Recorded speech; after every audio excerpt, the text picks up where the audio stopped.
방송을 시작하기 전 청취자분들께 안내 말씀드립니다.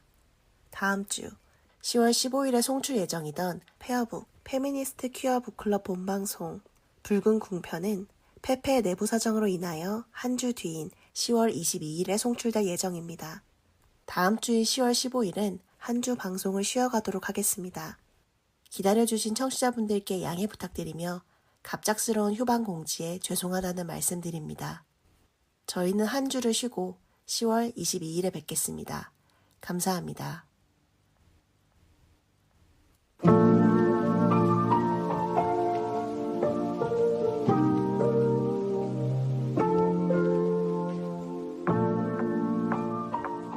소수정독 제8편 그 일은 전혀 사소하지 않습니다. 라일라 부장님, 그건 성희롱입니다. 무타카즈에 나름북스 1. 그 일은 전혀 사소하지 않습니다. 위의 단호한 문장은 2017년 한국 여성의 전화에서 가정폭력으로부터 탈출한 여성들의 이야기를 묶어 펴낸 책의 제목이다. 2번 부장님, 그건 성희롱입니다. 방송의 두 번째 챕터 제목으로 삼은 문장이기도 하다. 원책은 피해자 여성들이 겪은 가정폭력과 그로부터 탈출하는 과정을 주요하게 다루고 있으나 이 문장은 책의 제목에만 머무르지 않고 이후로도 여러 번, 여러 맥락에서 변주되며 수많은 종류의 폭력으로부터 웅크린 여성들을 끌어올렸다. 응당 가정폭력뿐 아니라 학교폭력의 경우에도, 성폭력의 경우에도 그 문장은 피해자의 마음을 어루만지고 어깨를 붙잡아 일으켜 이 앞에 일견 사소해 보이는 모든 일들이 실은 거대한 폭력의 일부였음을 깨닫게 했다. 부정, 자책, 혼란의 트라이앵글 속에서 길을 잃고 주저앉은 피해자에게 네가 겪은 그 일은 결코 사소하지 않다고 말해주는 사람이 세상 어딘가에 하나쯤 있다는 것, 있을지도 모른다는 것, 그 일은 내 탓이 아니라는 것. 그것은 머리로는 알아도 마음으로는 와닿지 않았던 생경하고 신기하고 놀라운 감각이었다.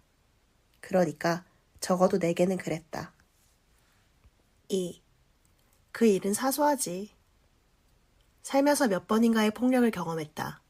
어떤 것은 무겁고 깊고 어떤 것은 비교적 가벼웠으나 사실 그 어떤 폭력도 당하는 그 순간 깨달았던 적이 없다. 모든 폭력은 지나고 나서야 내내 외면하던 마음이 조금 가라앉아서 이성이 돌아온 후에야 불현듯 떠올랐다. 그때 그거 어쩌면 폭력이지 않았을까? 나의 피해를 깨닫는 시간은 언제나 느렸다. 평생 그랬다. 폭력이라는 단어를 떠올리면 가장 먼저 구타와 폭행의 장면밖에 상상하지 못한 탓도 있다. 신체적이고 물리적인 폭력만을 폭력이라고 인식하던 시절이었다. 성폭력도 마찬가지였다. 강간도, 성추행도, 성희롱도 모두 폭력임을 알고는 있었지만 그 개념은 멀고 얕았고 정작 내 몸에 일어나는 일들에 대해서는 감각적으로 무지했다. 내게 일어나는 사건은 어쩐지 그런 범죄라는 단어로 표현하기엔 훨씬 가볍고 복합적인 맥락 속에서 벌어지는 일들 같았다.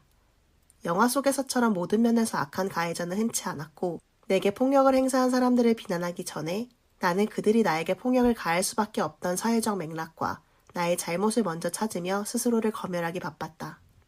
2차 가해는커녕 학교폭력이라는 단어도 흐릿하던 시절에 학교폭력을 경험했다. 언어폭력으로 시작된 가해가 신체적 폭행으로 이어진 아래도 나는 그게 심한 장난이라고 생각했다. 주먹으로 좀 맞긴 했지만 멍이 든 정도였고 뼈가 부러질 정도의 큰 상해도 아니었으니까. 가해자들은 내가 맞을 만한 짓을 해서 맞았다고 말했고 때로는 너는 이래도 되는 사람이라고 했다. 지켜보는 주변 아이들은 재미있는 장난을 보듯이 즐거워했다. 이 정도 장난에 화를 내거나 진지하게 문제를 제기하는 것은 너무나도 예민하고 오버하는 일처럼 느껴졌다.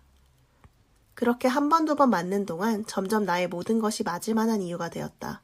입고 오는 옷, 시험에서 받은 성적, 걸음걸이, 눈빛이나 표정이나 머리 모양까지도. 맞거나 모욕을 당하는 동안 나는 어떤 생각을 했던가. 하지 말라는 걸 또 해서 괜히 맞네. 내일은 아예 이러지 말아야지. 내가 괜히 쳐다봐서, 괜히 말을 걸어서, 괜히 내 자리에 가만히 안 앉아 있어서, 괜히 이 펜을 사용해서, 괜히 심기를 건드려서 이런 일을 당하는구나. 내가 겪은 일은 폭력이라는 이름을 붙이기에는 대단치 않았고 나라는 사람도 피해자라고 주장할 만큼 대단치 않은 것처럼 느껴졌다. 피해자라니, 내가? 고작 이런 게? 이건 그냥 장난이지. 내가 제대로 대응하지 못해서 벌어지는 일일 뿐이지. 나는 왜 이렇게 소심해서 대응도 제대로 하지 못할까? 하는 자책의 반복. 성폭력은 또 어떤가? 살며 처음으로 누군가 강렬한 성적인 함의를 담아 내 몸을 만진 날. 나는 10살이었다. 상대는 나보다 훨씬 나이가 많은 성인 남성이었다. 그는 나를 동등한 성인 여성처럼 대했고 나는 이 불쾌한 접촉을 거절하거나 부정적인 감정을 표출하는 것이 지금껏 나에게 잘해준 그를 당황하거나 슬프게 하는 행동일까봐, 나를 동등하게 대우해주는 어른에 대한 예의가 아닐까봐 혼란스러웠다. 정말로 어린이를 동등하게 대해주는 어른은 그렇게 행동하지 않는다는 것을, 그것은 대우도 호의도 아니라는 것을 어린이일 때는 미처 몰랐고 알 수도 없었던 것이지만, 나의 인생에서 어떤 특정 시기는 가스라이팅으로 점철되어 있다. 너는 이렇게 함부로 해도 되는 사람이야. 와, 너니까 이렇게까지 해주는 거야. 고마워해야지. 두 종류의 말들이 나의 근본적인 자존감을 모두 끌어내렸던 시기였다. 내가 겪은 고통은 사소한 일이고 내 반응은 유난한 일이고 누구나 다 이렇게 살고 너만 겪는 일 아니고 피해라고 부르려면 이것보다 훨씬 더한 일이어야 하고 겨우 이 정도로 난리치다니 나는 이것보다 더 심한 일을 경험했는데도 어쩌고 저쩌고. 한동안 비슷한 말들에 시달리며 꽤 오랫동안 이러한 생각에서 벗어나기 어려웠다.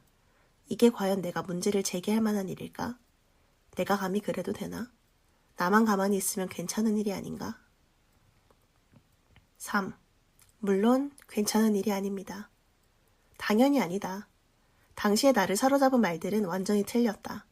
그러나 틀리다는 것을 알아도 받아들이기는 쉽지 않다. 오랜 시간이 걸리고 다정한 인력이 필요하다. 긍정적인 영향을 주는 주변의 것들과 사회의 인식과 자기 확신의 과정이 필요하다. 나는 내가 겪은 일은, 내가 경험한 감정은 결코 사소하지 않다는 것을 받아들이기까지, 함부로 자책하지 않고 스스로를 의심하지 않기까지, 어쩌면 내게는 평생이 걸릴지도 모르겠다. 하지만 조금씩 변한다. 몇 년 전쯤인가 또다시 나만 가만히 있으면 모두가 평안한 상황을 마주했다. 몇 번을 만나도 새롭게 고통스러운 상황에서 바닥을 구르는 내게 친구가 한마디를 던졌다. 무슨 소리야. 네가 괜찮지 않은데 어떻게 그게 모두에게 괜찮은 일이 돼? 그러게요. 그 한마디가 나의 고통스러운 생각순환을 멈추게 했다. 맞아. 나도 모두지. 당연하게 나를 지워버리고 있었다. 내 감정은 또 당연하게 사소한 것으로 치부해버렸다. 그러지 않으려고 무던히 애를 썼는데. 이후 몇 번의 삽질을 더하기는 했지만 이제는 같은 수렁에 빠지기 전에 조금이나마 발을 멈추게 됐다. 나의 생각과 나의 감정을 타인보다 후순위로 밀어두는 습관을 조금씩 줄여가고 있다.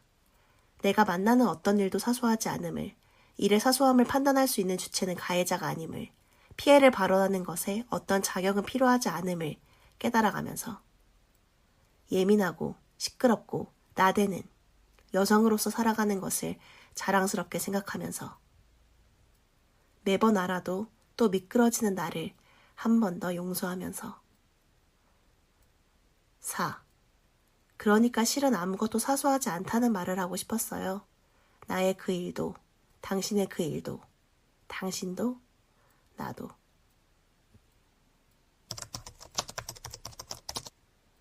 이 글은 2021년 7월 7일 포스타입 북로그 소수에 연재되었습니다.